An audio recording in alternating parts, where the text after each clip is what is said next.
We're 5 days in now and you're still here, so I hope that means you're beginning to see your day a little differently. Yesterday, I asked you to reroute some of those invisible paths you travel every day. And perhaps your internal sat-nav has started accepting there might be more than one way to get you somewhere. Today, I'd like you to think about something a little different. I was travelling by train not long ago when I watched someone trying to lift a suitcase onto the luggage rack above their head. It wasn't particularly heavy, but you could see they were having a bit of a wrestle with it.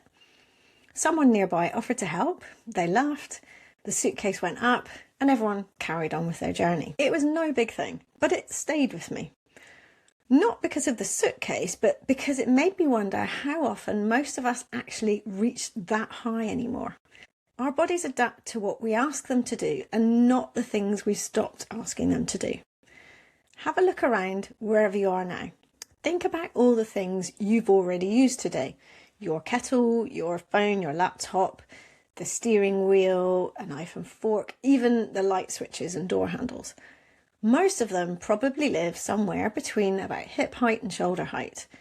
And I think that's something that we take for granted. After all, a light switch above the door would be annoying and take longer than where it usually is. It reminded me why I don't really think about movement in terms of stretches or exercises anymore. I tend to think about it more like standing in the middle of a giant spherical compass. Every time you reach, bend, twist or turn, you're travelling in a different direction. North, south, east, west, and all the points in between. And the more directions your day takes you, the more interesting the shapes you're making with your body become. If someone followed me around all day drawing outlines of the shapes those directions created in the air, I'd love to think they'd end up with this lovely big sphere of movement all around me with a large variety of shapes within it. Some days I'd end up with that lovely big collection, but if I'm honest, there'd probably be plenty of days where most of the pencil marks were clustered in the same few places. And that's simply because modern life doesn't ask much else of us. Most of what we need lives in front of us and somewhere between our hips and shoulders. The mug that used to live on the top shelf comes down because it's easier to reach. We build raised flower beds because kneeling on the ground isn't as appealing as it once was.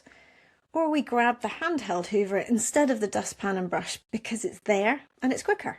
Every one of those decisions makes perfect sense on its own.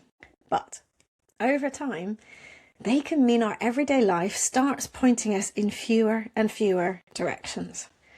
So today's experiment is simply to notice the directions and shapes your day naturally sends you in. What's the highest place you reached today? What's the lowest? Are there any directions or shapes you've hardly visited today? Again, there are no right answers here. This is about you getting curious and thinking about those shapes that your body naturally is creating. And then, if you'd like to play with it, see if you can persuade your day to point you somewhere different. Perhaps something you use all the time could live on a higher shelf for today and annoy all of the rest of your family. Maybe something else could go in a lower cupboard. If you're outside, spending a few moments looking up and around instead of always straight ahead. Or if you're somewhere safe, have a little go walking backwards, holding someone's arm if you need to. It changes your perspective in more ways than one. Or perhaps try to notice a specific direction or shape that hardly appears all day. And often it's sideways. That is interesting too, because this isn't about trying to visit every point on the compass every single day. It's about remembering there are more directions available than everyday life often asks of us. So as you go through your day, the 3 things to spot are: which directions or shapes does your day naturally include? Were there any parts of the compass that barely got a look in?